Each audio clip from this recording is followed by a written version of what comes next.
आज संभाजी भाजी मार्केट शनिवार पेठ या ठिकाणी जर आपण अवस्था बघितली तर या ठिकाणी पारध्यांनी त्याच्यावरती अतिक्रमण केलेलं आहे। त्याचबरोबर हे पारधी गेले कित्येक महिने या ठिकाणी राहून दंगामस्ती तर करतच असतात, जाळपोळ भांडणं, त्याचप्रमाणे आजूबाजूच्या परिसरामध्ये जाऊन चोरी करणं हे सुद्धा ते काही कमी करत नाहीत। अनेक जणांना चाकूचे धाक वगैरे दाखवणे असे अवैध प्रकार सुद्धा त्यांनी या ठिकाणी केलेले आहेत। खरं बघायला गेलं तर प्रत्येक वेळेला नगरपालिका प्रशासन आणि पोलीस प्रशासन या संयुक्त विद्यमाने आपण वरचेवर त्यांना हकलून लावत असतो, पण गेल्या काही महिन्यांच्या मध्ये किंवा वर्षभरामध्ये इकडे दुर्लक्ष झाल्यामुळे इथले पारधी लोक जे आहेत त्यांनी स्वतःचा ठिय्या मांडून ठेवलेला आहे।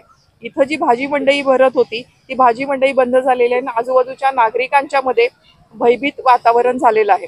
तर मी नगरपालिका प्रशासन आणि पोलीस प्रशासन ह्या दोघांनाही विनंती करते की त्यांनी याच्यामध्ये लक्ष घालावं आणि योग्य तो मार्ग करून त्यांना उद्याच्या उद्या ही मंडई खाली करण्यात यावी। त्याचप्रमाणे जे गेट होते पूर्वी संभाजी भाजी मार्केटला त्याप्रमाणे गेट तयार करावेत।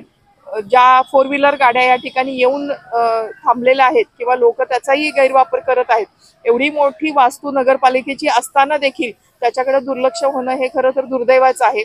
मी सर्वांना पोलीस प्रशासन आणि आमच्या पालिका प्रशासनाला विनंती करते, तुम्ही योग्य तो मार्ग काढावा आणि मला लवकरात लवकर त्याचा बंदोबस्त करून देण्यात यावा।